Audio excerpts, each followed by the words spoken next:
Sahabat terkasih, berjumpa kembali dengan saya Romo Paulus Warisantoso Okarem dalam retret bersama Santa Elisabeth dari Tritunggal. Kita telah masuk hari ini hari ke-7. Sebelum kita mulai membahasnya, mari kita memulai dengan doa malaikat Tuhan. Demi nama Bapa dan Putra dan Roh Kudus. Amin. Maria diberi kabar oleh malaikat Tuhan bahwa ia akan mengandung dari Roh Kudus. Salam Maria, penuh rahmat Tuhan sertamu. Terpujilah engkau di antara wanita, dan terpujilah buah tubuhmu Yesus. Santa Maria Bunda Allah, doakanlah kami yang berdosa ini, sekarang dan waktu kami mati. Amin. Aku ini hamba Tuhan, terjadilah padaku menurut perkataanmu. Salam Maria, penuh rahmat Tuhan sertamu. Terpujilah engkau di antara wanita, dan terpujilah buah tubuhmu Yesus. Santa Maria Bunda Allah, doakanlah kami yang berdosa ini, sekarang dan waktu kami mati. Amin. Sabda sudah menjadi daging dan tinggal di antara kita. Salam Maria, penuh rahmat Tuhan sertamu.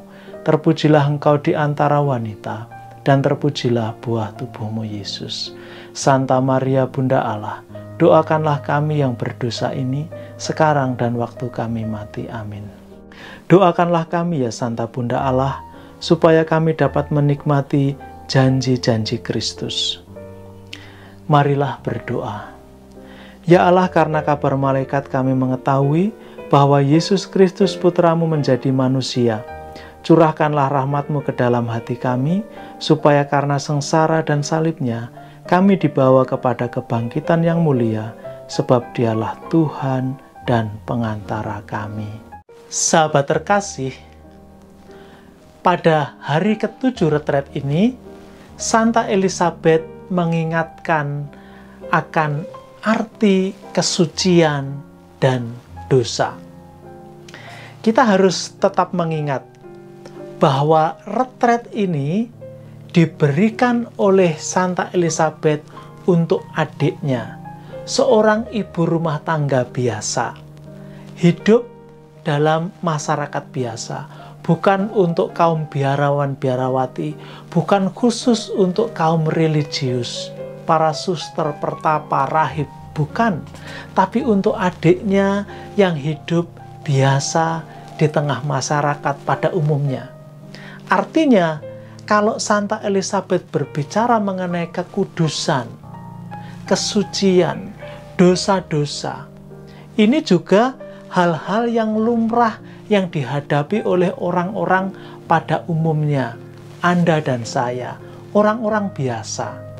Nah, jadi kita harus menyingkirkan pemikiran-pemikiran, ini hanya pembahasan untuk orang-orang khusus, kaum religius, orang yang mendedikasikan seluruh hidupnya hanya untuk Tuhan, mengejar kekudusan belaka. Tidak, ini untuk semua. Nah, ini saya mengingatkan di awal lagi, agar kita tidak lupa bahwa retret ini untuk kita semua.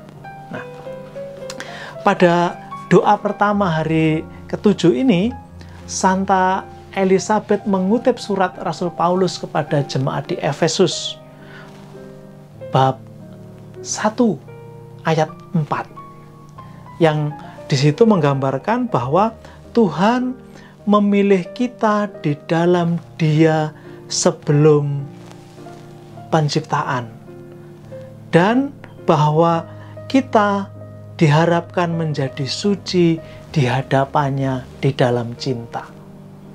Allah itu kudus, dan kita dipilih di dalam Dia.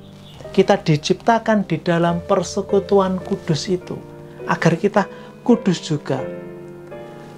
Kalau kita kembali mengingat kitab Kejadian, bahwa manusia itu diciptakan secitra menurut gambar Allah. Gambarnya itu adalah kekudusan. Artinya kita diciptakan sesuai kekudusan yang Allah miliki. Nah, ini awal ketika kita diciptakan, tidak boleh kita lupakan bahwa dari awal kita ini kudus, diciptakan dari kekudusan Allah, serupa dengan kekudusan Allah. Maka kalau kita sekarang berbicara soal hidup kudus, menjadi kudus, itu sebenarnya adalah bagaimana kita hidup sesuai dengan saat kita diciptakan, saat Tuhan membentuk kita, saat Tuhan mulai menyulam kita di rahim ibu kita. Kita diciptakan seturut gambar kekudusan Allah.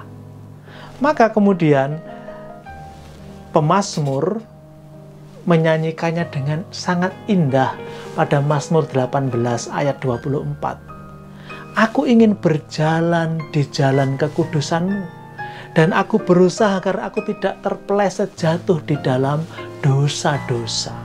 Kemudian pada bagian kedua, Santa Elizabeth juga menekankan bahwa meski kita diciptakan seturut citra Allah yang kudus itu, gambar Allah yang kudus itu, ternyata hidup kita harus menghadapi banyak hal yang jauh dari kekudusan.